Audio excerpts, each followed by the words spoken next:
Bienvenue sur Fréquence Jeune Nation, l'émission qui porte la voix d'une jeunesse enracinée, lucide et prête à tout reconstruire. Ici, pas de compromission ni de soumission, la voix d'une jeunesse radicale. Lorsque le système tombera, nous serons là pour rebâtir sur les solides fondations de la nouvelle révolution nationale. Chaque semaine, des débats tranchants, des analyses sans filtre, des invités qui osent dire ce que d'autres taisent. Si vous en avez assez du mensonge, du renoncement, de la soumission, et que vous croyez à la force de la vérité, du courage et de l'identité, alors cette émission est la vôtre. Fréquence Jeune Nation, c'est plus qu'une radio, c'est un point de ralliement. Connectez-vous, montez le son et entrez dans la lutte. Amis nationalistes, bienvenue dans cette nouvelle émission de Fréquence Jeune Nation, l'émission des jeunes nationalistes. Pour ce 8e épisode de la première saison, il y aura Bruce. Salut Bruce. Salut Bob. Salut à tous nos auditeurs nationalistes. Cédric. Salut Cédric. Bonsoir Bob, bonsoir Bruce et évidemment à tous nos auditeurs qui nous écoutent avec gourmandise. Et moi-même Bob. Salut les amis, salut les auditeurs. Et pour ce 8e épisode, nous allons parcourir quelques petits sujets d'actualité. Et pour nous mettre en bouche, nous allons commencer par une fête qui a eu lieu à Rouen, où nos camarades identitaires se sont réunis. La marche des Normands, qui a rassemblé une bonne centaine de participants sous les slogans fiers d'être normands. Le maire ignoble écolo, en a profité pour faire de la récupération politique en s'adressant à tous les gauchistes et en essayant même, comme en 2023, d'interdire la manifestation. Sauf que là, cette année, elle a été autorisée par la préfecture. Et donc l'événement a eu lieu le 18 octobre. Et comme d'habitude, voilà, les maires de gauche essayent toujours de nous cracher dessus. Mais ce qui n'a pas gâché la fête, parce qu'on a vu les images, elles étaient plutôt magnifiques, ça donnait envie de participer et de danser la gigue avec nos amis. Effectivement, ça a été une franche réussite. Alors comme tu le rappelais, elle a été interdite en 2023 sur ordre du préfet. Cette année, elle a été autorisée. Le maire d'ailleurs de Rouen s'en est étouffé.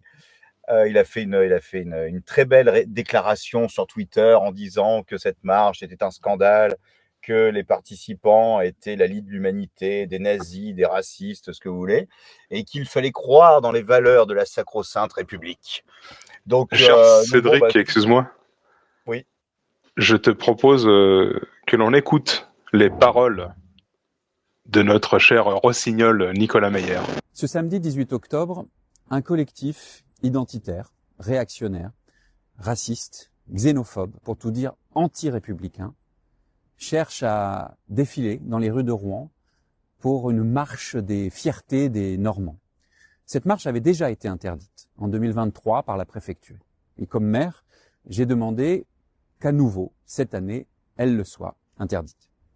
Pourquoi ? Parce que ces militants, qui sont des militants violents, qui provoquent des bagarres, des rixes, dans la ville même, en réalité sont des militants d'extrême droite, soutenus comme tels d'ailleurs par les partis d'extrême droite, et cherchent à manipuler, à falsifier une vision fantasmée d'une identité normande à des fins idéologiques. Et si je me tiens ici devant la statue de Rollon, et comme nous l'avons fait d'ailleurs pour les nouvelles fêtes Jeanne d'Arc, c'est pour dire une chose très simple. L'histoire de la Normandie, elle n'appartient pas à ces racistes. L'histoire de la Normandie, ça n'est pas une histoire de haine, de rejet de l'autre, d'exclusion, de xénophobie.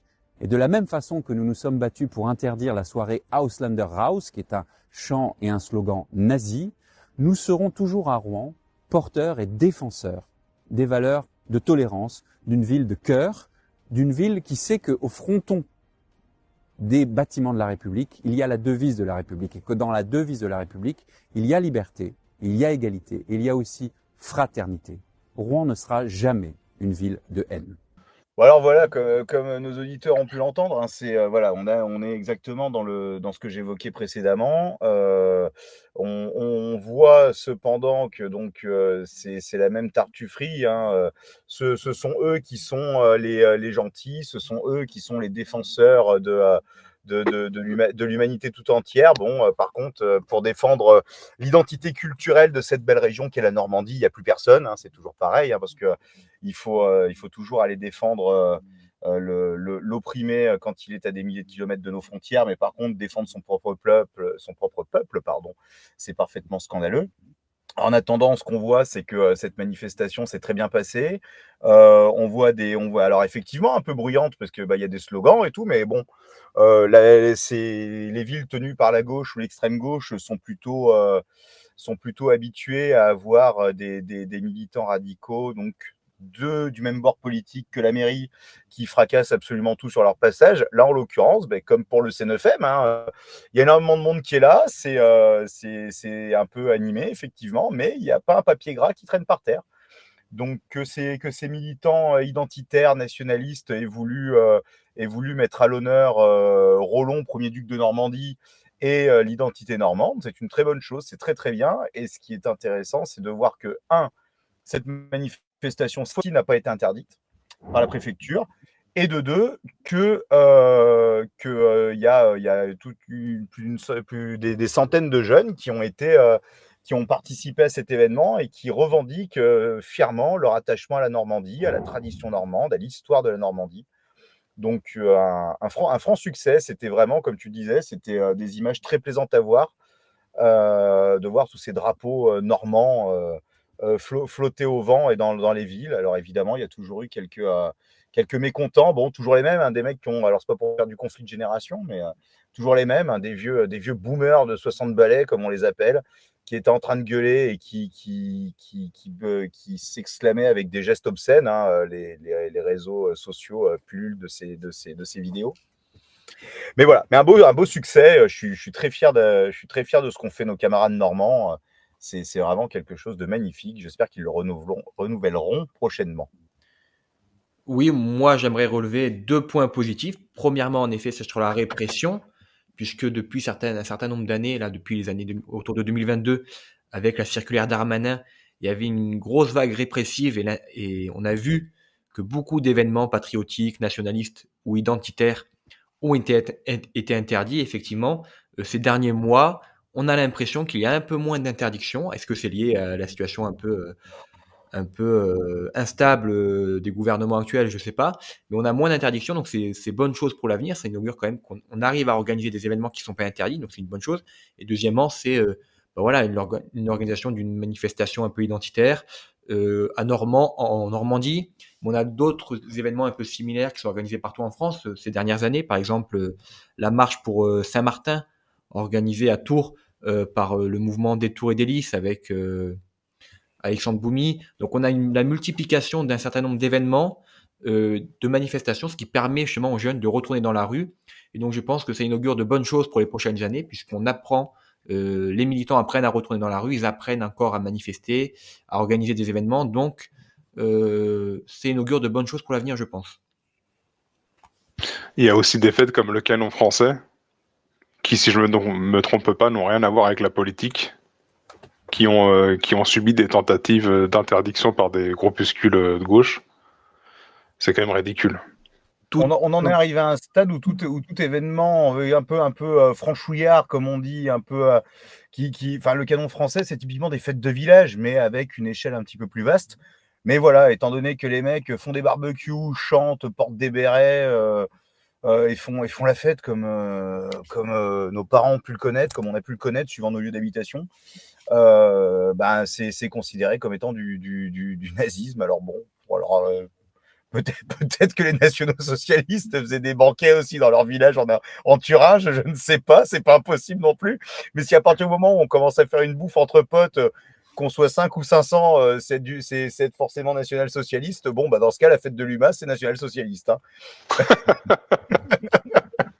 Je pense que ce qui peut les effrayer, ce qui peut effrayer la gauche dans ce genre d'événement, c'est qu'ils craignent que, comme c'est souvent ou régulièrement des personnes plutôt saines, blanches, qui peuvent être plutôt penchées à l'extrême droite, on va dire électoralement, ce qu'ils craignent, c'est que certains militants fréquentent ce genre d'événement et finalement, comme le militant nationaliste est quelqu'un de très normal, somme toute, ils ont peur que justement ça puisse radicaliser et puis ces militants qui fréquentent ce genre d'événement radicalisent un peu les participants. C'est ce qui peut arriver, par exemple, dans des événements aussi comme Academia, finalement, où c'est pas particulièrement militant. Les jeunes qui viennent sont pas forcément militants, ils sont souvent catholiques, ils sont plutôt attachés à leur identité, mais pas forcément militants. Mais comme un certain nombre de militants fréquentent ces événements pour différentes raisons, parce que c'est des événements sympathiques, par exemple, ça effraie un peu nos amis gauchistes, puisqu'ils ont peur justement que ça entraîne un processus de radicalisation, ce qui est logique dans une période de tension entre différentes communautés, que les communautés qui sont attachées à leur identité se radicalisent. Donc je pense que c'est ce qui les effraie aussi, c'est la fréquentation de ces fêtes un peu par des militants plus radicaux. Pas oublier, c'est cette magnifique phrase qu'il y avait eu, je crois, je sais plus si c'était Attali ou BHL, bon, c'était l'un des deux, de toute façon, c'est les mêmes, qui avait pas, il parlait du repas en famille, donc à la maison, dans un cadre strictement privé et pas nécessairement politique, même si tout est politique, comme disait Charles Maurras. Mais il disait, c'est le moment le plus. Il avait dit cette phrase, c'est le moment le plus dangereux pour la démocratie parce que les gens se retrouvent à table et ils discutent entre eux. Voilà. Et effectivement, c'est un moment dangereux parce que généralement, quand vous êtes dans une famille saine, à table, il n'y a pas de téléphone portable, il n'y a pas la télé qui tourne, il n'y a pas la radio. Il y a les parents qui sont là avec leurs enfants et ils discutent entre eux. Et effectivement, je peux comprendre que nos ennemis trouvent ce moment particulièrement dangereux. C'est aversion complète de toute bonne valeur. Et vous qui écoutez cette émission, les amis, n'hésitez pas à nous faire part en commentaire de vos plus belles fêtes de village, des événements qui arrivent, un peu de nous tenir au courant et de tenir par les commentaires tout le réseau au courant de ce qui peut se passer à droite, à gauche en France. On a Jacques qui vient de nous rejoindre. Salut Jacques. Oui, bonsoir à tous. Désolé pour le léger retard dû à certains imprévus. Juste pour rappeler, oui, donc effectivement, ce genre de marche est bien pour rappeler des faits historiques ou même la fierté régionale. Et pour Saint-Martin, c'est vrai que c'est bien de toujours se rappeler l'origine de telle ou telle chose. Beaucoup de gens s'appellent Martin sans connaître l'histoire de Saint-Martin, justement. Et pour cette marche des fiertés normandes, je dirais que le maire est fidèle à sa réputation, hein, bien connue pour être une serpillière intégrale, que ce soit quand il a mis le genou à terre pour Black Lives Matter ou par rapport à l'hystérie anti-RN, qui est déjà trop pour lui, et a remarqué qu'il a fait son discours, sa vidéo, devant la statue de Roland.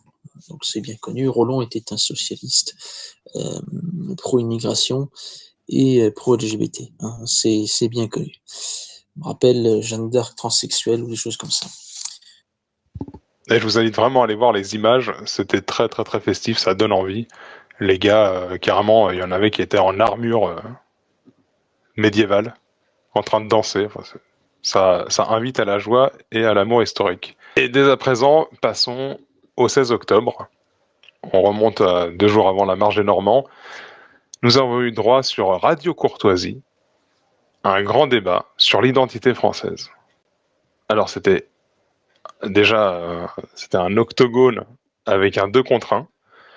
On avait Anda Ayari avec Bruno Attal contre, on peut le dire, hein, contre Jean-Eudes Gana, notre bon Jean-Eudes Gana, qui était seul face à ces deux rapaces.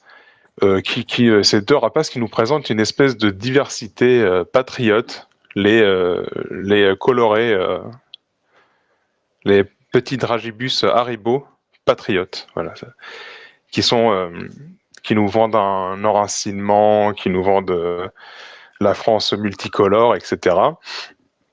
Et Jean-Eudes Gana ne s'est pas dégonflé et a apporté des arguments plus que lumineux sur tous ces enjeux.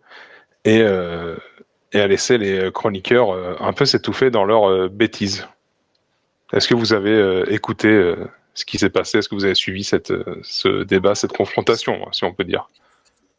Alors oui, alors surtout un extrait où notamment Jean-Eudes, alors c'est Enda Ayari, je crois, connue principalement d'abord pour avoir été l'une des accusatrices de Tariq Ramadan.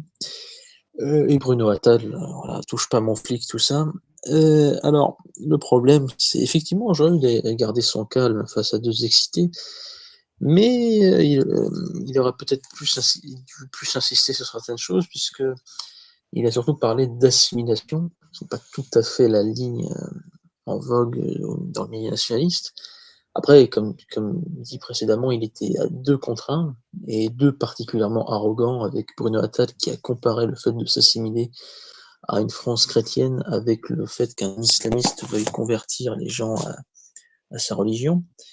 Ça donne un peu le niveau. Je rappelle que Bruno Attal avait comparé Jean-Marie Le Pen à Jean-Luc Mélenchon, pour préciser.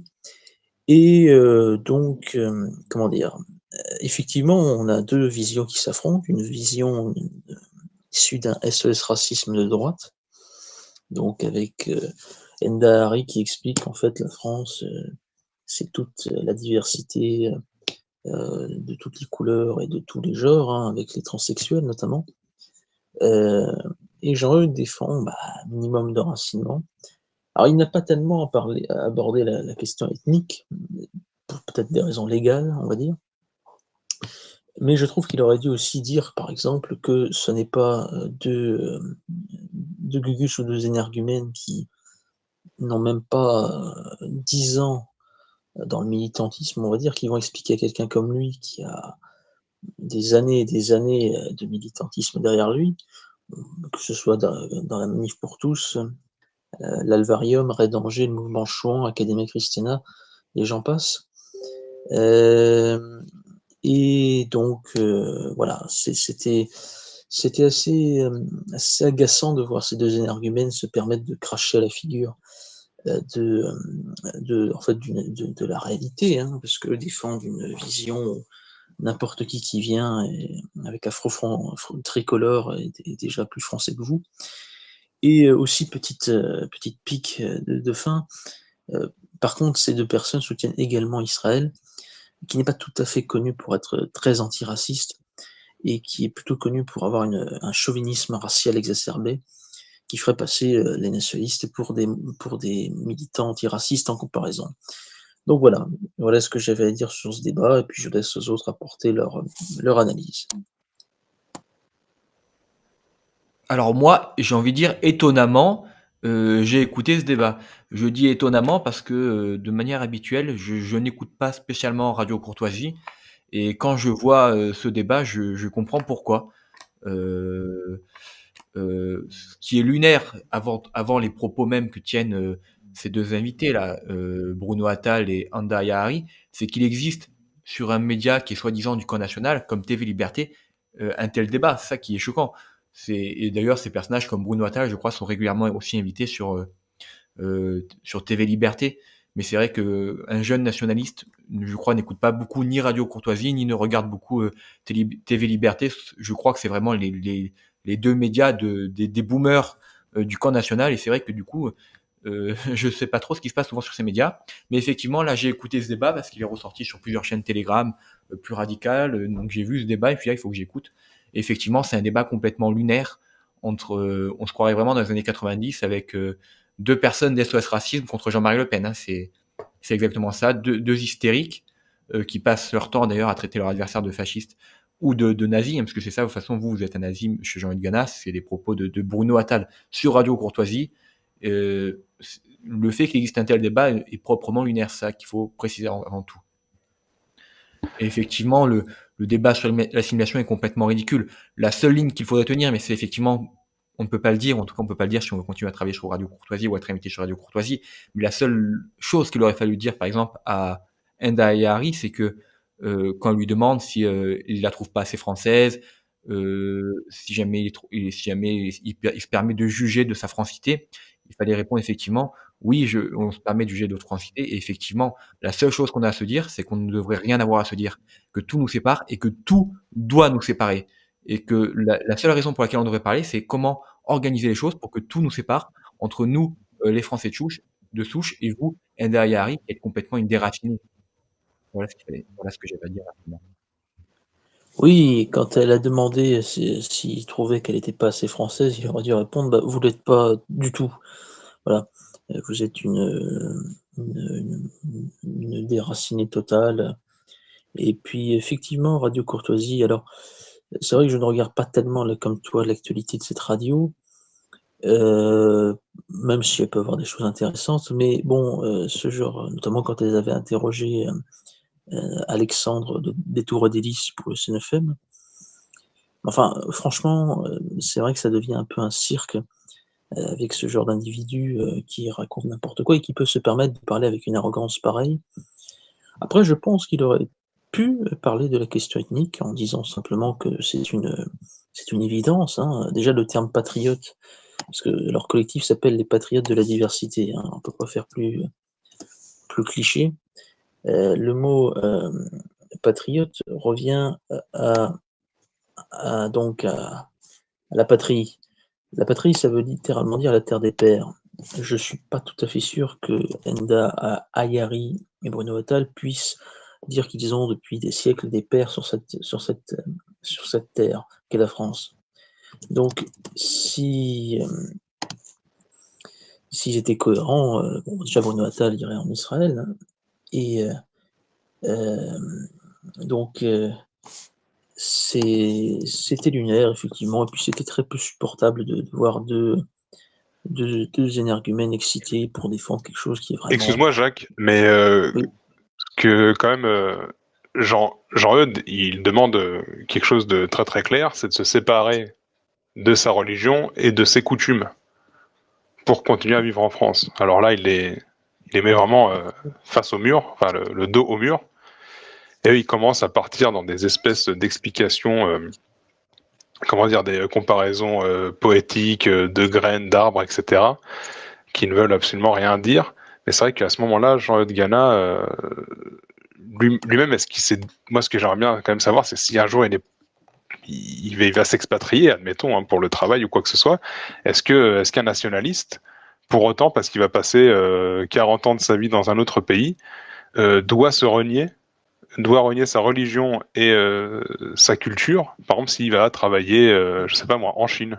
On sait très bien qu'en Chine, par exemple, le catholicisme est très malvenu et qu'il faut pas trop promouvoir autre chose que la Chine. Alors, voilà, je me fais un peu l'avocat du diable, hein, comme d'habitude.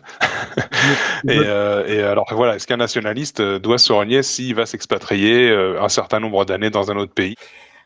Déjà, j'aurais tendance à répondre de manière brutale, un nationaliste ne s'expatrie pas. Mais admettons que pour des raisons professionnelles, etc., moi, c'est arrivé dans ma famille, je veux dire, vous prenez ma chère mère, elle a passé une bonne partie de sa vie en Afrique parce que mon grand-père était militaire, donc les affectations en ce temps-là, c'était dans ces contrées, énormément. Ma mère a passé son enfance à être... elle a vécu 2 ans en France sur 18 ans de vie. Ça l'empêche pas d'avoir vécu en française à l'étranger, dans les pays africains comme dans les pays de l'Est de l'Europe. Donc, en admettant qu'un militant nationaliste se retrouve à l'étranger pour des raisons soit familiales, soit professionnelles, il n'est pas destiné à finir ses jours et à s'intégrer en fait dans le pays dans lequel il est. Et on peut avoir, en tant que militant nationaliste, une vie dans un pays qui nous est diamétralement opposé de par sa civilisation, mais tout en étant respectueux des us et coutumes de l'endroit où on se retrouve à vivre, et sans faire du prosélytisme politique ou religieux. C'est là qu'on a le problème en France, c'est que on a des gens qui sont totalement en opposé avec notre civilisation européenne, mais qui essayent d'imposer leur héritage culturel pour pouvoir réussir à s'adapter sur le long terme et à s'installer sur le long terme sur notre territoire. Et il est là le drame. Il est là le drame. Ensuite, en ce qui concerne l'intervention de Jean-Eudes Gana, moi, je l'ai trouvé très bien. On va remettre un peu de contexte. L'émission dure une demi-heure. Et déjà, au bout de 10 minutes, ces deux opposants, donc Attal et l'autre dame dont j'ai oublié le nom, vous m'excuserez, sont déjà dans l'invective. Qui ouvre le bal? C'est Bruno Attal. Bon, la pleurniche éternelle, on la connaît. Mais au bout de 10 minutes d'émission déjà, donc sur 30, c'est quand même pas mal.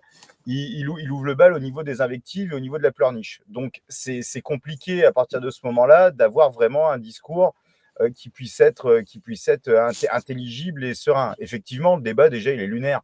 Que sur une radio qui se présente du camp national, on commence à voir le débat de oui, est-ce que les patriotes de la diversité, c'est bien ou c'est pas bien? Bon, non, il n'y a même pas à débattre de ça. Donc moi, j'ai quand même trouvé, vu le contexte, Jean-Eudes Gana qui était quand même très bien. Alors oui, quand on refait le match, on pourrait dire oui, mais s'il avait dit ça, s'il avait dit ça. Chez moi, avec Dessy, on coupe du bois. Je veux dire, on refait pas un match. Hein, le match, il est joué, il est joué. Donc je trouve qu'il a été très bien. Il a quand même rappelé, effectivement, il n'a pas abordé la question de l'unicité raciale sur le territoire de manière frontale, mais en filigrane, il en a quand même parlé. Quand il commence à expliquer que il a une antériorité historique qui lui donne naturellement plus de droits que, par exemple, la dame qu'il avait en face de lui, il parle en filigrane de son héritage racial. Je veux dire, voilà, c'est pas plus compliqué que ça. Il faut savoir lire entre les lignes. J'irai même un peu plus loin, il dit quand même à un moment donné les mots, même s'il n'en fait pas le cœur de son débat, mais à un moment donné, il dit la France est un pays de race blanche et de culture chrétienne, et il dit la République a menti aux nouveaux venus en leur racontant des inepties universalistes. Donc il précise quand même que le caractère naturel de la société française, c'est un pays de race blanche et de culture chrétienne. Donc là-dessus, il dit quand même les mots à un moment donné. Hein. Donc il affirme quand même les positions. Il les affirme. Et moi, ce que j'ai beaucoup apprécié, c'est que, parce que, bon, effectivement, il a été rappelé qui il avait en face de lui. Moi, ce que j'ai beaucoup aimé, c'est qu'à un moment donné, il confond Bruno Attal en lui disant, mais vous avez la double nationalité. Donc, moi, ça m'a fait sourire parce que ça m'a rappelé un plateau de télévision avec Jean-Marie Le Pen face à je ne sais plus quel ministre qui était franco-israélien. Donc c'était, qui était israélite, pardon, et dans lequel Jean-Marie Le Pen lui demande s'il a la double nationalité. Et donc typiquement des mecs comme Bruno Attal, de quel droit, pour ne parler que de lui, de quel droit une personne qui a la double nationalité va venir expliquer à un homme, quel que soit son pays et sa race au demeurant, va venir expliquer à un homme que ah non mais t'as pas le droit de parler parce que t'es un nazi, machin, je sais pas quoi. C'est-à-dire le mec a deux nationalités, donc ça veut dire que si demain ça pue en France, ça pue sévère, il peut se barrer dans son autre pays en réalité. Et là, alors je sais ce qu'on va me rétorquer, on va me dire oui, mais tu dis ça parce que le mec est franco-israélien. Mais le mec, il serait franco-allemand, maroco-algérien, ce que vous voulez. Mon idée serait la même. C'est que les binationaux, de toute façon, je trouve que c'est une hérésie. Au bout d'un moment, comme disaient les rouges, choisis ton camp, camarade. Déjà de base, un mec comme Bruno Attal, juste pour le fait qu'il ait une double nationalité, on ne peut pas lui faire confiance. Et en ce qui concerne la double nationalité, effectivement, c'était le débat que disait Jean-Marie Le Pen, il faut choisir. Bon, après, entre un franco-polonais et un franco-israélien, je pense qu'il faut quand même faire une petite différence. C'était contre Stoléru, le débat avec Jean-Marie Le Pen. On va être clair, hein, il y a quand même plus d'affinité entre un Français et un Polonais qu'entre un Français et un Israélien pour des raisons un peu évidentes. Mais donc, je pense que la binationalité, il faut bien faire la distinction entre quelle binationalité. Hein. Après, effectivement, il reste le débat de la fidélité au pays, mais comment dire, c'est exacerbé cette question lorsqu'il s'agit carrément d'un autre continent et d'une autre race. Donc voilà. Alors, pour répondre rapidement à la question de Bob sur est-ce qu'un nationaliste doit se renier s'il vit quelque temps dans un pays étranger, si c'est pour quelque temps, non. L'expatriation peut s'expliquer pour des raisons économiques ou pour des raisons politiques. Hein. En tant qu'exilé politique, Vincent Renoir a dû faire ça pendant un certain nombre d'années avant d'être expatrié, avant d'être extradé. Boris Lelel est toujours au Japon et autres. Donc, Soral en Suisse, et puis on pourrait en citer d'autres. Conversano, c'est plus pour des raisons de tranquillité qu'il est en Roumanie, mais enfin bref. Donc, si c'est pour un temps, si c'est une situation anormale, donc persécution politique, ou parce que l'économie dans tel ou tel pays fait qu'il est plus facile dans un pays, par exemple avec la fiscalité ou le régime économique, il est évident que ça peut se comprendre. Maintenant, Jean-Luc Gana est bien resté pendant un certain temps au Maroc, pays qu'il a aimé, hein, il l'a dit, mais c'était pendant un certain temps. Donc il y a une différence entre dire qu'on va rester un certain temps et quelqu'un qui se permet de dire qu'il est autant nationaux du pays que quelqu'un dont les ancêtres sont là depuis des siècles, voire des millénaires. C'était Jean-Marie Le Pen qui avait dit « Manuel Valls est français depuis je ne sais pas combien d'années, moi je suis français depuis 1000 ans ». Donc c'est assez clair, je pense, et c'est une ligne qui doit être tenue de plus en plus. Voilà. Valls est français depuis 30 ans, moi je suis français depuis 1000 ans. Voilà, ça c'est la phrase. Donc voilà, je pense que donc Jean-Eudes est à saluer pour garder son calme. Et c'est plus des enseignements que je tire de ce débat, pas des critiques et des si, on mettrait pas en bouteille. Oui, non, mais j'avais bien compris ce que tu disais, mais c'est vrai que le fait chez moi avec des scies en coupe du bois, c'était pour faire une petite piqûre de rappel à certains de nos auditeurs qui seraient moins aguerris. Mais effectivement, la prestation, si j'ose dire, de Jean-Eudes Gana, je l'ai trouvé quand même très bien au vu du contexte et du temps qui lui était imparti. Et si je ne me trompe pas, ce qui m'a amusé, c'est que dans la seconde partie de cette émission où Jean-Eudes Gana était présent, c'était Jean Messia qui était invité. Donc Jean Messia qui se revendique comme étant un Français à part entière, ce qui est son droit le plus absolu. Je veux dire, il n'y a pas de souci. On a des extra-européens qui sont sur le sol de France depuis quelques générations et qui sont d'ardents défenseurs de la France historique. Hein. Ça peut paraître un peu hallucinant, mais c'est une réalité. Mais bon, quand vous avez un homme comme Jean Messia qui se revendique plus français que moi et qui se plaint de ne pas avoir de date israélienne dans le supermarché de sa commune, bon, j'ai envie de dire, peut-être quelque chose qui ne va pas déjà. Moi, typiquement, je veux acheter des dates, il n'y a pas de date israélienne, mais il y en a qui viennent de Jordanie. Je m'en fous, parce que je veux, c'est des dates et je sais qu'on ne les cultive pas dans la prairie de mon village varois. Donc bon, je m'en fous un peu de savoir s'il y a une d'Israël ou non. Mais Radio Courtoisie, je trouve, si je puis me permettre, je vais essayer de ne pas être trop virulent, mais je trouve que Radio Courtoisie, au même titre que TV Liberté, alors passez-moi l'expression, mais il chie clairement dans la colle, quoi. Je suis désolé pour la grossièreté, je m'excuse auprès de nos auditeurs, mais quand même, il déconne à plein tube. Hein. Et j'ai l'impression, et quand je vois par exemple la programmation et les invités, bon, déjà de Radio Courtoisie, que j'écoute peu, parce que bon, ça veut pas un média qui me passionne plus que ça. Quand je vois leurs intervenants, déjà, bon, je trouve ça un peu laborieux, même si parfois ils ont quand même fait des choses intéressantes, des émissions ou des débats intéressants. TV Liberté, au passage, c'est pareil. Là, la dernière fois, ils ont invité qui là, j'avais vu un extrait, ils vont inviter Patrick Sébastien. Bon, alors qu'une chaîne de télévision, quelle qu'elle soit au demeurant, veuille faire du divertissement, bon, très bien, mais je pense que commencer à demander son avis sur la politique à Patrick Sébastien, même si on peut lui trouver énormément de qualités, etc., moi, c'est un gars contre qui je n'ai absolument rien. Bon, je trouve ça un petit peu léger. Et puis la dernière fois, ils avaient invité sur TVL, ils avaient invité une espèce de youtubeur maghrébin, alors qui ne dit pas que des hérésies. Hein, ce gars-là, c'est certainement un brave type. Mais bon, je pense qu'on peut essayer d'élever le niveau un peu plus haut.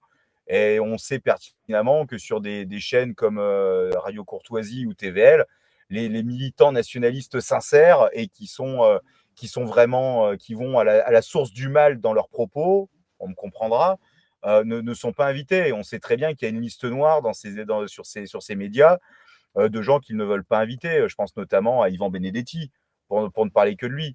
Moi, j'attends avec impatience de voir Radio Courtoisie ou TV Liberté inviter des gens comme bon, Yvan Benedetti, évidemment, le chef Jérôme nationaliste. Bourbon aussi. Jérôme Bourbon également, Hervé Ryssen, Vincent Renoir, voilà, mais ils ne le font pas parce qu'ils savent pertinemment que ils invitent ces gens-là, ils n'auront même pas le temps d'enregistrer l'émission, que ce soit à la radio ou à la télé, ils vont avoir les flics à 6h du matin, dérogation du procureur et perquisition, on embarque le matériel et ils ferment les locaux. Ils le savent et ils ont cette mentalité un peu bourgeoise quelque part de oui, non mais tant qu'on nous laisse faire, et tant qu'on nous autorise à gueuler un petit peu, on va pas aller trop loin. Ouais, non mais les gars, non, vous voulez être dans le combat politique. Alors d'accord, il faut pas non plus y aller comme un kamikaze, mais au bout d'un moment, il faut Voilà, vous avez compris, voilà, il faut porter sa virilité et il ne faut pas avoir peur d'aller au contact, hein.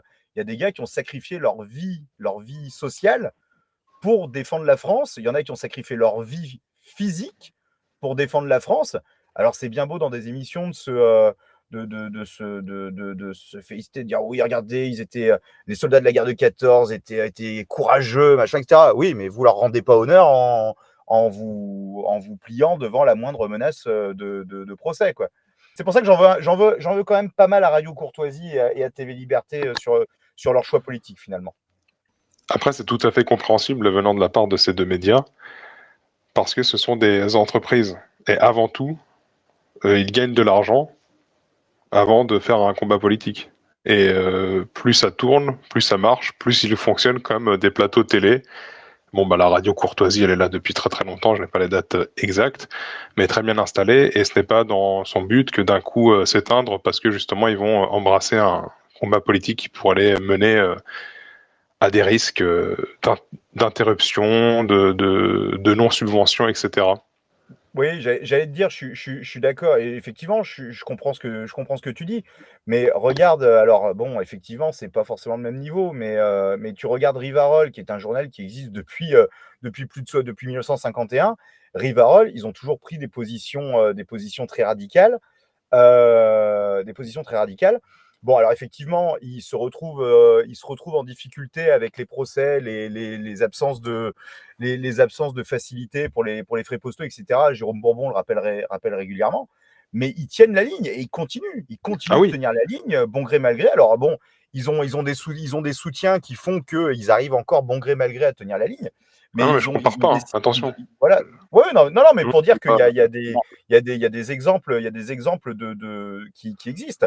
Mais Rivarol Alors, est un combat, est un vrai combat, est un vrai journal, est un vrai média de combat. C'est pour ça qu'il en est là aujourd'hui. C'est bien la preuve qu'il n'est pas du tout comme les plateaux dont on parle. bien sûr C'est que oui. pas du tout la même chose que ce que je voulais dire en fait, c'est que ces gens-là se contentent de faire ce qu'ils font et c'est pour ça qu'ils amènent et qu'ils invitent des célébrités comme Patrick Sébastien, des youtubeurs, etc. C'est juste pour continuer à vivre du sujet politique. Ils n'ont aucun, enfin à mon avis, ils n'ont aucune envie de faire bouger les choses.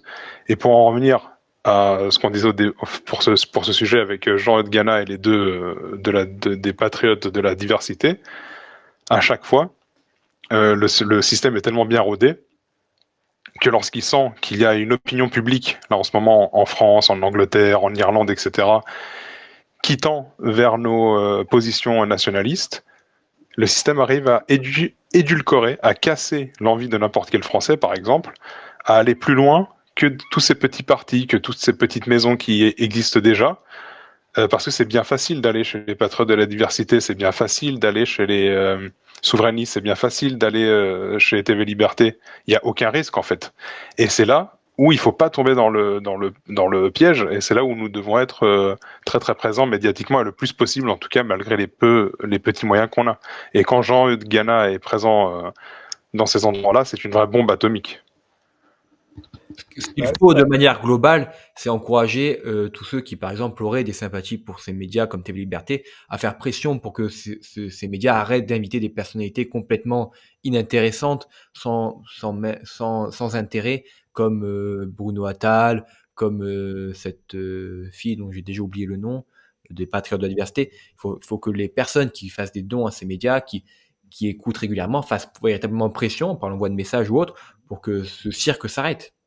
Il faut encourager tous nos amis à faire pression pour arrêter ce cirque et pour que ces médias invitent des personnes intéressantes et pas des guignols, quoi. Ce sont venus des places de divertissement, comme n'importe quelle chaîne télévisuelle. Je terminerai en disant que Bruno Attal représente parfaitement la République, parce qu'on parle souvent des valeurs de la République, et vu que M. Attal, étant de la petite communauté que vous connaissez bien, comme dirait Dominique Delawarde, et a des liens avec le milieu gay, je dirais qu'il est conforme aux deux valeurs de la République, parce qu'on ne dit jamais, en fait, qu'est-ce que c'est. En fait, c'est simple, c'est Judas et le sida. Donc voilà, je termine. Donc, pour préciser que donc nous avons eu les valeurs de la République en illustration. Comme ça, si vous demandez ce que ça veut dire vraiment, que c'est trop flou, vous penserez à Bruno Attal. Voilà. Je te laisse reprendre, Bob. Nous avons fait le tour de ce trio explosif. Il n'en reste que la France est toujours dans les vacillements avec le gouvernement. Et à 18 voix près, il n'y a pas eu de dissolution grâce au LR et au EPS. Donc instabilité ou stabilité ou fausse stabilité. Où est-ce qu'on en est? Un peu à l'image, on en reviendra après, du cambriolage du Louvre, entre blagues et manque de sérieux. Bah là, ce qui est certain, c'est que les motions de censure qui ont été déposées, elles n'ont pas eu d'effet à 18 voix près. Alors 18 voix sur plus de 500 députés, c'est un mouchoir de poche. La confiance au gouvernement a été votée du Parti socialiste au reniement national. C'est quand même assez exceptionnel. Là, ils sont en train en commission parlementaire, ils sont en train d'étudier, de faire des amendements pour le projet de loi de finances, le fameux PLF, sur lequel ils s'écharpent tous. Là, à partir de lundi, le PLF va être discuté au sein de l'Assemblée dite nationale. Et autant vous dire que ça va être le cirque encore pendant plusieurs jours. Donc, il y a deux choses à retenir finalement, c'est que, le gouvernement n'a aucune stabilité, parce que 18 voix sur plus de 500 députés, c'est que dalle. C'est que dalle au niveau de la confiance au gouvernement. Et donc, on n'est pas à l'abri d'avoir un gouvernement qui s'effondre à nouveau, et donc d'aller peut-être vers une nouvelle dissolution de l'Assemblée, parce que la loi maintenant l'y autorise, et donc retourner à des élections législatives.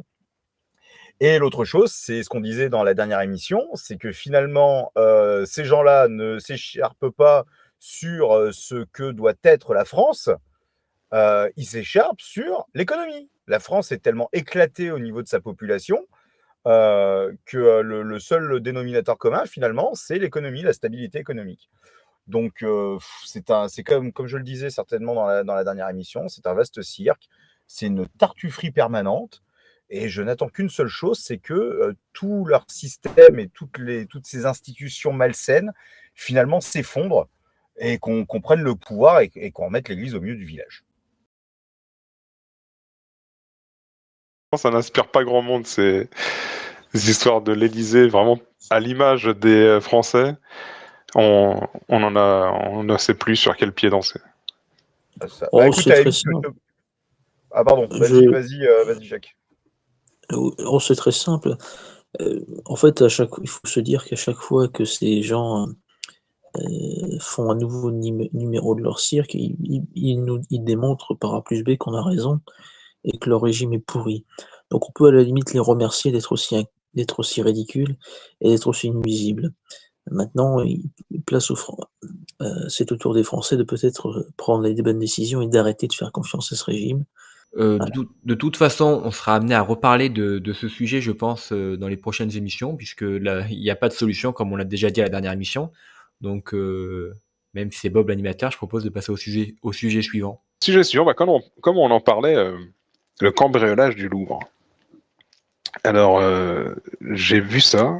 Bizarrement, je l'ai vu vraiment pas tout de suite dans mes fils d'actualité, alors qu'en général, les événements comme ça, aussi marquants, aussi spectaculaires, aussi rapides, apparaissent et un peu partout, dans tous les réseaux sociaux, à la même seconde. Et bizarrement, celui-là, je l'ai vu en fin de journée.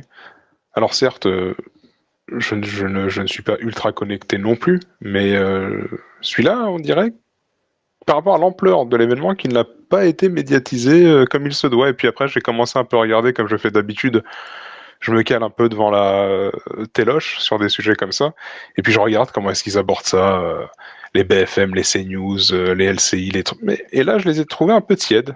Comme si, petit braquage à l'épicerie de la rue Jean-Jacques Toussaint à Tourcoing, un petit truc comme ça. Est-ce que vous l'avez senti un peu comme ça, tiède, comme si c'était un peu un cache-misère? J'avais l'impression, honnêtement, que ouais, c'est exactement, tu as très bien décrit le sentiment que j'ai eu aussi quand ils ont annoncé ça dans les différents médias.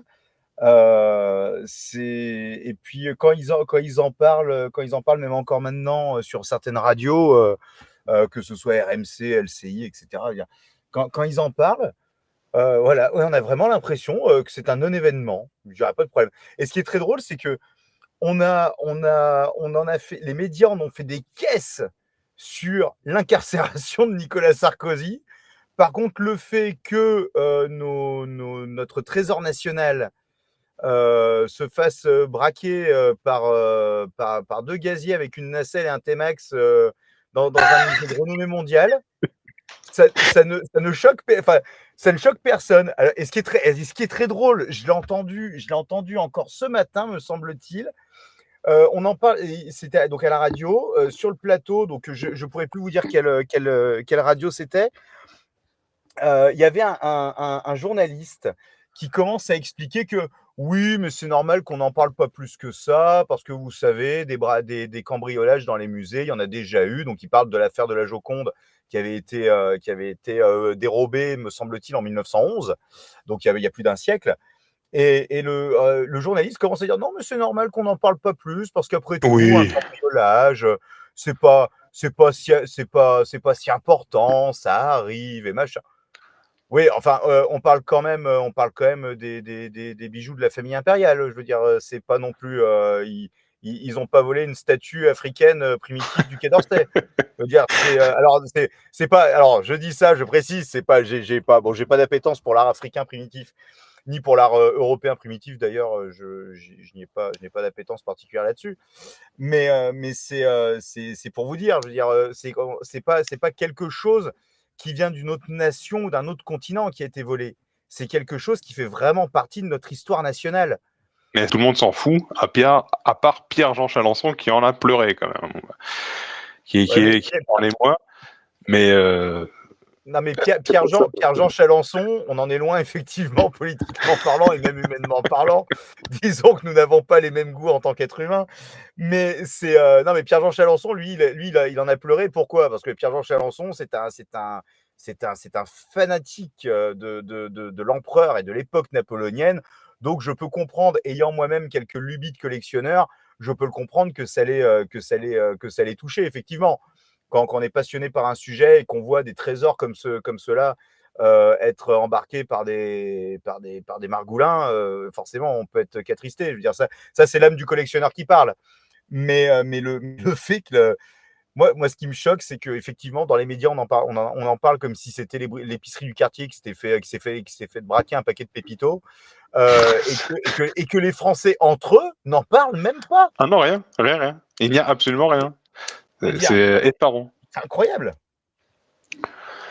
Est-ce que c'est pas justement pour déconstruire le cambriolage? Voilà, bon bah je veux dire l'acte de cambrioler, c'est quelque chose de normal qui est donné voilà à toute la multitude. Donc que ça soit le Louvre ou votre appartement, ouvrez grand les portes parce qu'ils en ont besoin.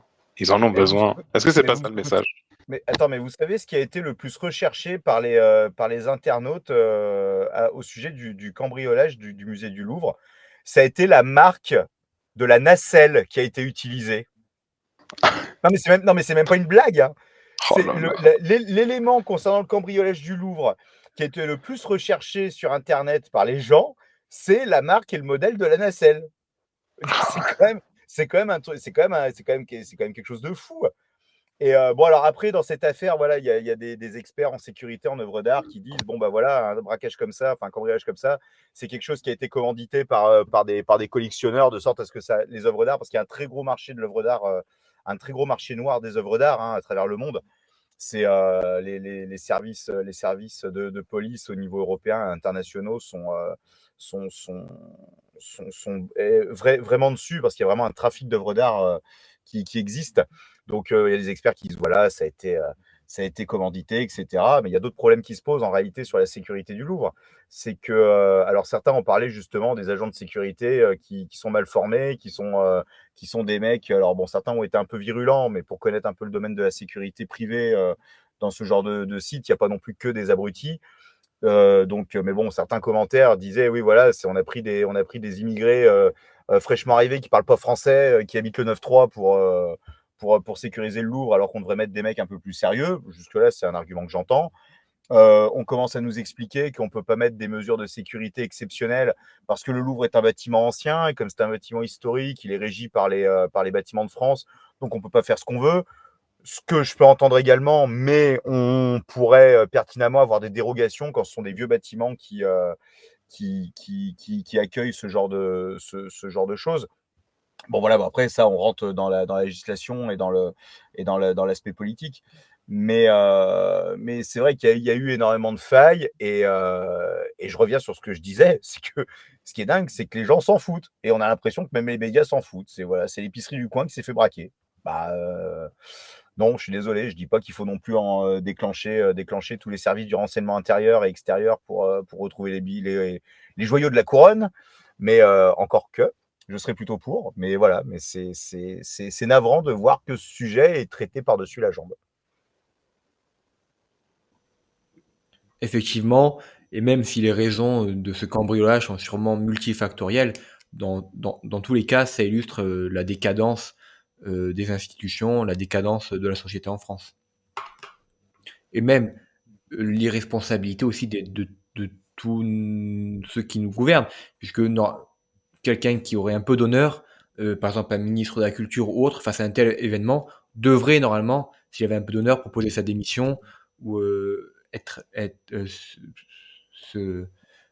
proposer sa démission comme l'avait pu faire le général de Gaulle, par exemple, sans qu'on ait beaucoup de sympathie à son égard, mais comme il avait pu le faire après avoir perdu le référendum qu'il avait fait. Mais là, il y a vraiment une absence complète du sens de la responsabilité, de l'honneur, et évidemment, on comprend de fait pourquoi ce genre d'événement peut arriver. Et attendez, je rajoute un détail technique quand même. Là, je suis en train de regarder la position du Louvre. Alors, le Louvre est entouré par 4 commissariats. Il y en a 2 qui sont à 1 km et les 2 autres qui sont à 700 et 600 mètres. Et c'est l'un des quartiers, pour avoir habité à Paris, les plus surveillés. Donc, il y a des zones d'ombre de partout. Pour moi, c'est impossible que ça soit quelque chose qui se soit organisé à la hâte comme ça et qui n'ait pas été arrêté. En fait, c'est complètement fou. Et je me demande, est-ce qu'après, peut-être, ils vont s'attaquer à la Sainte-Chapelle, à la Conciergerie, parce que bon, hein, là, c'est parti. Les mecs, ils peuvent s'en donner cœur joie. Je rajouterais, oui, peut-être qu'il y a eu des complicités, hein, on ne sait pas. Parce que c'est vrai que après, bon, il y a sûrement des manquements à la sécurité. Apparemment, peut-être de la discrimination positive aussi au sein du musée pour recruter des femmes, je sais pas. Enfin, dans tous les cas, ce qui est évident, c'est que, comme dit Bruce, pardon, c'est que c'est un signe, une déliquescence totale. Au même titre que, par exemple, lorsque Macron fait venir des youtubeurs pour jouer à un jeu dans son endroit de résidence qu'est l'Élysée. Mais là, oui, ou l'insécurité, enfin, là c'est surtout l'insécurité et ce qui en découle. Mais bon, à vrai dire, j'aurais tendance à dire que c'est l'une des énièmes conséquences de cette déliquescence. Alors, il est à préciser hein, que c'eût été un musée juif, je doute très franchement que c'eût été aussi facile que pour le Louvre. Parce que, comme je l'ai rappelé, les valeurs de la République, vous savez quel est le premier mot, et il ne faudrait pas hein, que les cambrioleurs, en plus d'être poursuivis pour vol et association de malfaiteurs, soient poursuivis par antisémitisme. Voilà, car là, la peine serait peut-être un peu plus salée. Mais bien évidemment, ceci ne nous regarde pas. Mais ce qui est intéressant, c'est qu'on disait effectivement, il y a certainement des zones d'ombre dans cette affaire. Alors, il y a la proximité des commissariats, effectivement. Bon, après, c'est toujours pareil. Vous savez, les policiers, vous savez quand vous les appelez. Enfin, bon, il y a des raisons qui font que, mais vous savez quand vous les appelez, mais vous savez pas s'ils viennent. Enfin, quand est-ce qu'ils vont venir et s'ils viennent. Mais il y a autre chose qui est intéressant et je pense, et personne ne l'a relevé, c'est que au début, quand ils ont commencé à parler de cette affaire et notamment du vol de la nacelle, moi j'ai entendu deux versions. Là, au début, on nous disait la nacelle avait été louée par les cambrioleurs. Et les gars l'ont fait livrer à un point de rendez-vous, ce qui arrive régulièrement quand on loue du matériel de chantier. Hein. On le fait louer sur la zone du chantier. Et il y a une histoire bizarre, c'est que apparemment le gars la nacelle a été livrée. Bon, jusque-là, c'est possible aussi. Et les mecs ont braqué le mec et lui ont volé la nacelle. Et il y a une autre version qui est arrivée plus tard en disant que c'était un gars qui vendait la nacelle et qui l'avait vendu, je crois, ou qui se l'était fait voler. Donc déjà sur l'histoire de comment les gars ont obtenu une nacelle, c'est un peu louche. Il y a des versions qui se contredisent. Mais bon, en tout état de cause, les mecs ont réussi à braquer le lourd et à se barrer avec une partie de notre patrimoine national. Est-ce qu'on le retrouvera dans un siècle Eh ben, écoutez, l'histoire nous le dira. Et vu l'état actuel des choses, je pense que la nacelle peut disparaître d'un coup. Alors tout ça nous mène, tout ce délabrement généralisé, toute cette mascarade, vers la médiatisation de procès. Enfin, de procès, non, excusez-moi, mais la médiatisation d'une décision judiciaire qui est celle de l'emprisonnement de Nicolas Sarkozy et du procès de l'assassin de Lola, de la petite Lola, morte il y a déjà 3 ans. Massacrée, même, elle n'est pas tout simplement morte, elle a été massacrée par cette ignoble Dabia. Et donc on voit comment est-ce que les médias cachent complètement et occultent le cri du peuple. Certains diront une partie du peuple, mais nous savons que c'est le peuple français qui parle, le cri du peuple français qui se rend, qui a envie d'en finir, d'en découdre avec toutes ces hordes étrangères qui viennent nous massacrer et nous embêter au quotidien. Et de l'autre côté, les médias qui n'en ont faire que de leurs petits protégés, comme ce Nicolas Sarkozy, voilà, qui nous bassine à longueur de journée avec ça. Son emprisonnement, l'état des lieux de sa prison, les commentaires de ses camarades de balade ou de je ne sais quoi, enfin que des bêtises sur bêtises.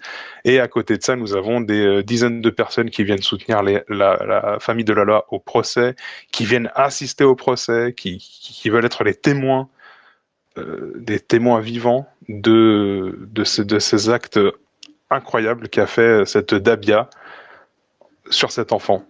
Alors, avant de vous passer la parole, je voudrais juste souligner que j'ai vu quelque chose d'assez intéressant. On en a parlé avec Cédric à la dernière rencontre militante. C'est que j'ai vu Carl Zéro, on peut en penser ce qu'on veut de ce mec-là, mais en tout cas, il parle d'une piste occulte, d'une piste des enfants Zouri, parce que souvenez-vous bien que Lola avait des symboles étranges dessinés sur le corps, comme des chiffres sur la plante des pieds, et on sait aussi que Dabia s'est livrée à des actes de torture, a été obligée de boire le sang de la pauvre enfant, et n'était pas du tout dans son état normal à ce moment-là, malgré qu'elle soit en pleine conscience et possession de ses moyens. C'est pour ça qu'elle est jugée. Je ne suis pas en train de dire qu'elle n'a pas fait ça sciemment, mais en tout cas, il y a aussi toute une partie qui est occultée par la magistrature, qui est une partie occulte, qui est attachée à des traditions étrangères orientales. Et voilà, nous sommes dans quelque chose d'ignoble, et toujours cette opposition entre les oligarchies dans les tours d'ivoire et nous, Français, qui subissons tout ça et qui allons gagner à la fin. Alors effectivement, on est sur deux sujets complètement différents, mais l'un efface l'autre, c'est toujours exceptionnel. On a fait des caisses de l'incarcération de Nicolas Sarkozy, qui fait partie des fossoyeurs de la nation française, hein, clairement. On en a fait des caisses, on a vu des scènes, mais vraiment exceptionnelles. Alors effectivement, il y a un côté exceptionnel sur le fait qu'un ancien président de la République, un ancien chef d'État soit incarcéré dans son propre pays. Effectivement, ça peut être quelque chose qui peut paraître exceptionnel. Mais on voit le positionnement déjà politique de ceux qui sont actuellement aux commandes. Quand vous avez le ministre de l'Intérieur, je crois, qui a dit sur les plateaux de télé, oui, j'irai voir Nicolas Sarkozy, etc., et qui se justifie en disant, oui, mais en tant que ministre, c'est mon rôle de m'assurer que les détenus soient logés dans de bonnes conditions. Bon, en ce qui me concerne, j'ai un copain qui, il y a quelques années en arrière, a été incarcéré. Le ministre n'est pas allé le voir pour savoir si tout se passait bien quand il était en tôle à Draguignan. Hein, mais apparemment, il y a des détenus plus importants que d'autres. Donc, on a fait des caisses, on a vu des scènes de soutien quand il quittait sa résidence du 16e arrondissement. Je vois encore ce monsieur dans les médias qui est en train de hurler « Nicolas, je t'aime » et tout, qui est en train de pleurer et d'essuyer ses larmes dans son écharpe. C'est à se demander si en réalité, vous savez, on dit toujours plus c'est gros, plus ça passe. Et on se demande si en réalité, c'était pas des acteurs qui étaient payés pour être là.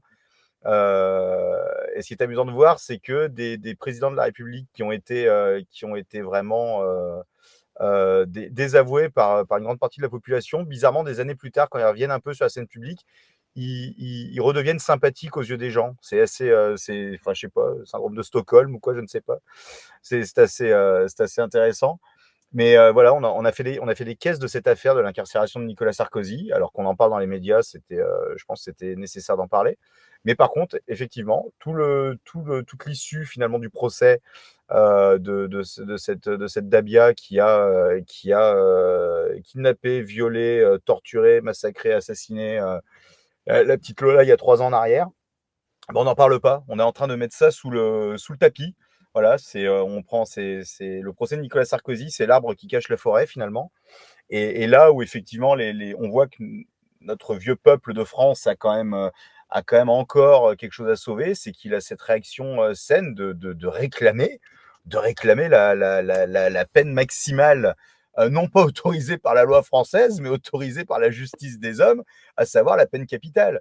Les gens veulent en finir avec cette personne, et de manière très légitime, parce qu'ils se rendent compte que ce qui est arrivé à la petite Lola, ça peut arriver à leurs enfants. Donc ils réclament justice, c'est même de la vengeance, ils réclament justice tout simplement. Et je trouve que c'est là qu'on peut parler justement des méfaits finalement de Badinter qui a été panthéonisé il y a quelques jours, avec la suppression de la peine de mort. Badinter disait oui, la justice n'enverra plus de coupables, ne verra plus de coupables en prison, mais il n'enverra plus d'innocents à la guillotine. Enfin, il avait dit quelque chose du genre. Oui, on voit le résultat en attendant. Hein, c'est que les assassinats, les crimes, etc. augmentent et que pourquoi ? Parce qu'il n'y a pas de sanction ultime finalement pour arrêter ces gens-là. Donc effectivement, il y a toute une part d'ombre finalement sur les agissements de Dabia et la mort de la petite Lola. Mais ce qu'on peut constater, c'est qu'effectivement, on nous en fait des caisses pour Sarkozy, mais dont le seul but, à mon avis, c'est d'une part d'occulter les résultats du procès de l'affaire Lola, et peut-être même d'ailleurs de faire rendre son fils, le fils Sarkozy, qui apparemment essaie de se lancer un peu en politique, de le faire rendre sympathique pour qu'éventuellement il se présente à des élections. C'est le maire de Nice. Le maire de Nice avait même, alors je sais pas s'il l'a fait réellement, mais j'avais vu ça. Il voulait baptiser un parvis ou une place de la ville de Nice, parvis ou place Nicolas Sarkozy. Nicolas Sarkozy a été tellement exceptionnel dans l'histoire, mesdames et messieurs, qu'il faut une place à son nom. Voilà, donc c'est du délire. C'est du délire complet, mais finalement, dans leur république, plus rien ne me surprend. Je le disais encore à un collègue de travail aujourd'hui, il me disait, on est quand même tombé bien bas, et je lui répondais, on a creusé tellement bas que je suis étonné qu'on n'ait pas encore trouvé de pétrole. Ce à quoi il a répondu, et moi qu'on soit pas arrivé chez les Chinois.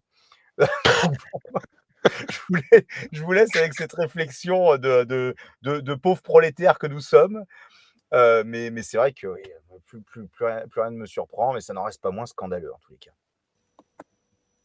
Il faut saluer d'ailleurs nos meilleurs alliés, puisqu'on parlait tout à l'heure de TJ Liberté, de Radio Courtoisie, mais on en a oublié un, Frontières, le média de monsieur Eric Tegner, qui nous a dit à quel point est-ce que c'était terrible qu'en France, des OQTF violeurs ou criminels soient pas condamnés, mais que Sarkozy aille en tôle.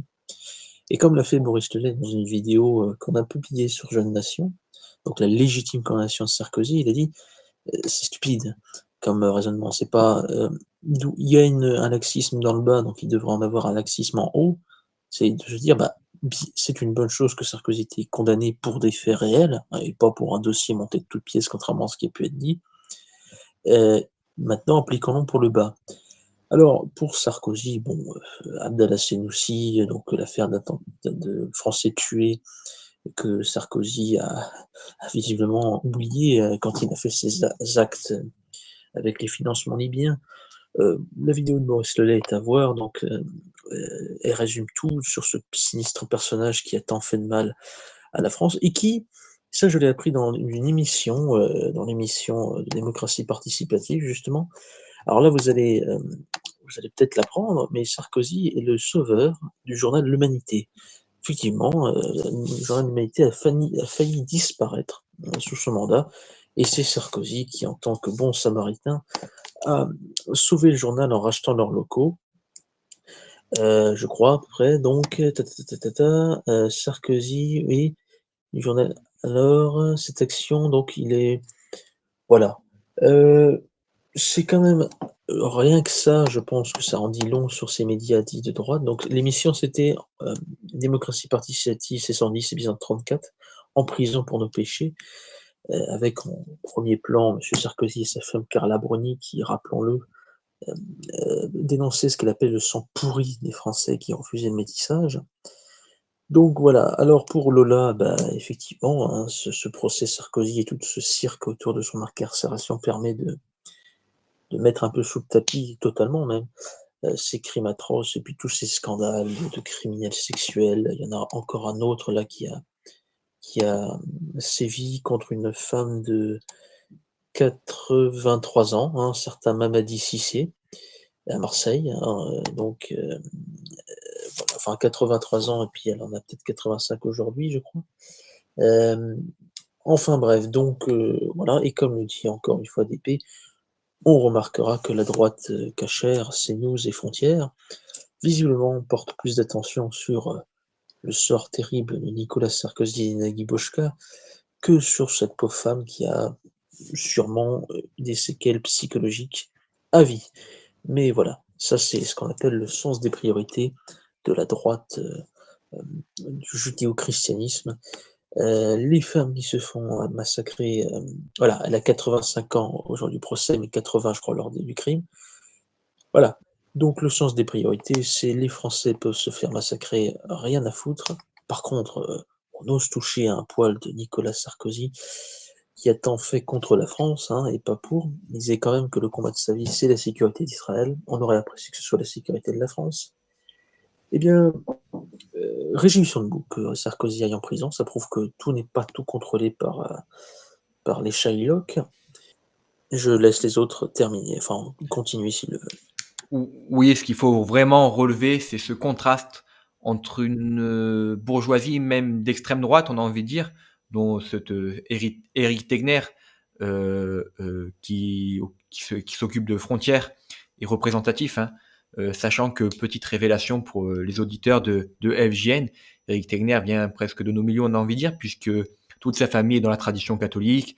Je crois que lui-même a été dans les écoles de la fraternité, pour faire rapidement, et qui justement toute cette droite bourgeoise qui a toujours peur du quand va-t-on dire, et qui va aller soutenir Nicolas Sarkozy, qui est vraiment un fossoyeur de la nation, comme l'a rappelé Cédric.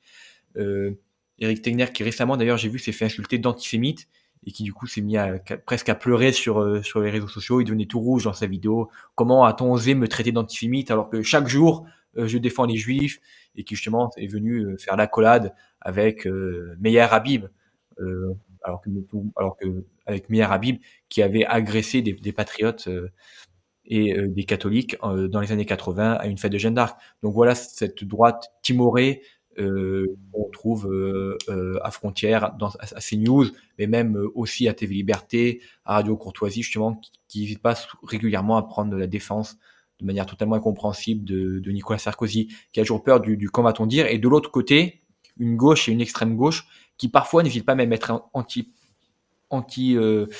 qui n'hésitent pas à décaler la fenêtre d'Overton, à être presque antipopulaire, puisque par exemple pour la peine de mort, on sait bien que la peine de mort au moment où elle était abolie, une majorité des Français était favorable à son maintien.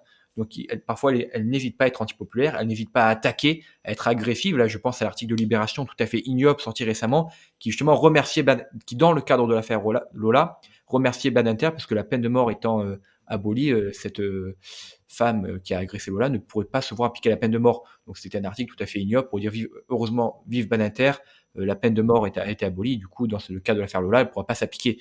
Donc ils n'hésitent pas à choquer, à être agressifs, là où une extrême droite bourgeoise a toujours peur du comment va-t-on dire. Il faut vraiment que les nationalistes et que notre camp apprennent à aussi vouloir décaler la fenêtre d'Overton, et y compris sur des sujets comme la peine de mort, alors qu'en plus c'est pas hyper anti-populaire d'être pour la peine de mort, puisque beaucoup de Français sont pour la peine de mort, donc il ne faut pas hésiter à réclamer la peine de mort. Il ne faut pas avoir peur d'être populiste, il ne faut pas avoir d'être traité de populiste, il ne faut pas avoir peur d'être traité d'autres mots plus violents. Il faut vraiment que on veuille décaler la fenêtre d'Overton, puisque c'est ce que fait la gauche de son côté, elle décale la fenêtre d'Overton, elle l'avait fait pour la peine de mort, elle l'avait fait pour le mariage pour tous, puisque, y compris sur cette question, à l'époque, une majorité de Français était contre, et à chaque fois, la droite se laisse emporter, c'est vraiment les conservateurs qui conservent rien, pour reprendre l'expression d'Édouard Drummond. Donc il est important vraiment de décaler nous aussi la fenêtre d'Overton, en n'ayant pas peur parfois d'être un peu non compris par une majorité des personnes. Voilà ce que j'avais à dire pour conclure un peu sur ce sujet.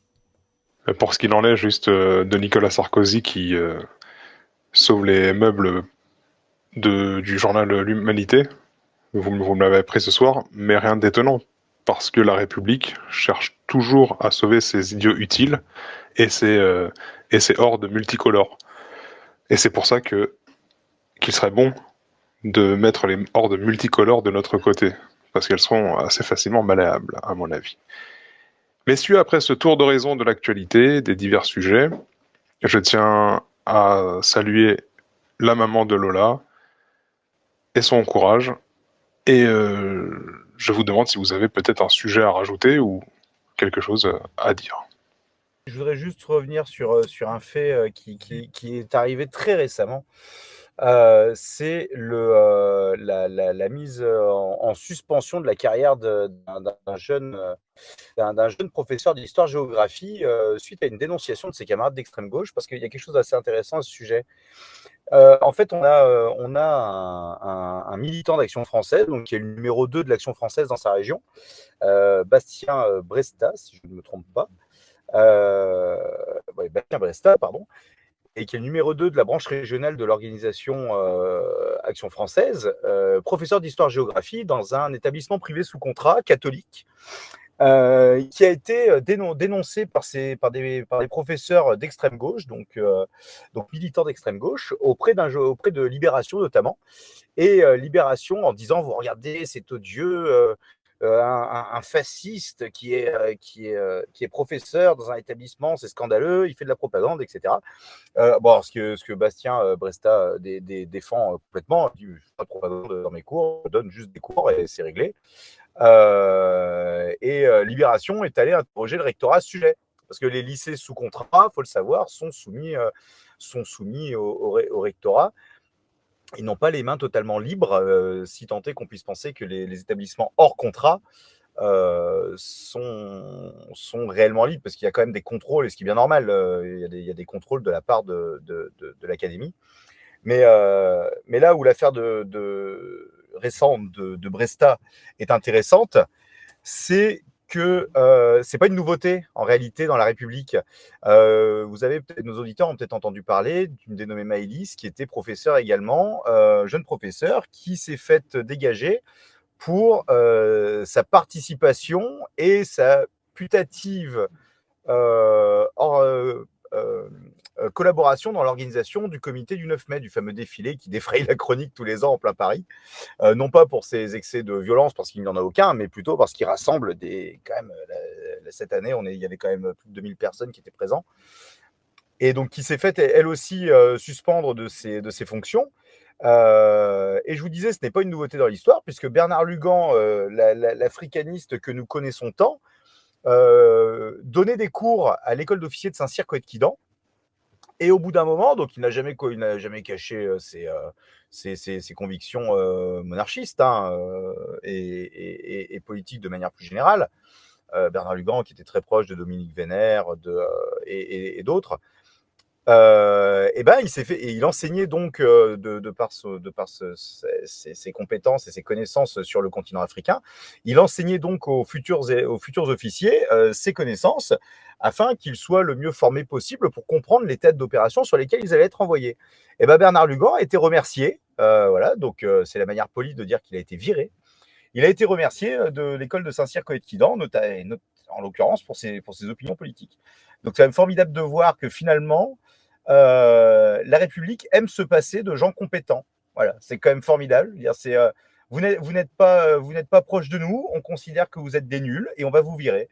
Alors, quand je vois certains, parce que j'ai quelques contacts, quelques amis dans le corps professoral, que ce soit dans le privé, dans le semi-public ou dans le public, et quand je vois le degré de nullité de certains professeurs, je suis surpris que l'État décide de se passer pour des raisons purement partisanes de gens parfaitement compétents.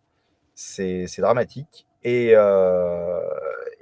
quand on voit, rappelez-vous, il y a 1 ou 2 ans maintenant, l'éducation dite nationale, donc anti-nationale en réalité, était complètement à la ramasse concernant les effectifs des professeurs. Ils avaient commencé à organiser ce qu'on appelle en anglais des speed dating pour recruter des profs. Ce qui était complètement lamentable. Et un jour, pour la plaisanterie, j'avais demandé à une amie qui est professeure d'histoire-géographie comment moi je pouvais faire pour devenir professeur d'histoire. Elle m'a dit que si j'avais un nombre d'enfants suffisant, j'avais juste à passer un entretien et je pouvais devenir prof. Donc c'est vous dire à quel point on en est arrivé au niveau du recrutement des professeurs. Donc on en vient à virer des professeurs pour des questions purement partisanes quand ils sont compétents. Par contre, si ce sont des nuls mais qui sont dans le cadre, dans le bon cadre républicain d'extrême gauche, on va les garder. Donc voilà, c'était une petite affaire que je voulais vous rapporter pour conclure cette émission. C'est à ça qu'on reconnaît une secte. Voilà, par exemple. C'est à ça qu'on reconnaît une secte. Effectivement. Mais en tous les cas, voilà, j'apporte évidemment, je sais que nos auditeurs également, tout notre soutien à Bastien Bresta qui fait face à la chienlit gauchiste. Messieurs, nous avons fait le tour des sujets que nous devions aborder. Je rappelle qu'il est très important d'aller sur le site Jeune Nation et la chaîne YouTube Jeune Nation. Abonnez-vous, partagez, c'est là où tout se passe, où nos émissions sont diffusées. Et n'hésitez pas, pour la prochaine émission, de poser vos questions sur notre Telegram. Rejoignez-nous tant qu'il est encore temps, tant que tout ça est encore accessible, que nous pouvons promouvoir notre voix et notre message de manière claire et limpide. Rejoignez-nous, diffusez notre message, car il est aussi le vôtre. Et haut les cœurs.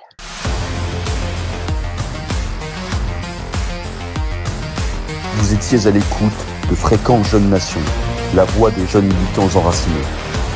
Pour écouter toutes nos émissions et suivre nos communiqués, rejoignez notre canal Telegram officiel, @Fréquence Jeune Nation. À partir de ce canal, vous pourrez également rejoindre notre groupe de discussion où vous pourrez laisser vos messages vocaux, questions, suggestions, critiques bienveillantes. Certains messages seront sélectionnés pour passer à l'antenne et nos militants y répondront dans les prochaines émissions. Faites entendre votre voix, participez, engagez-vous. À très bientôt sur Fréquence Jeune Nation.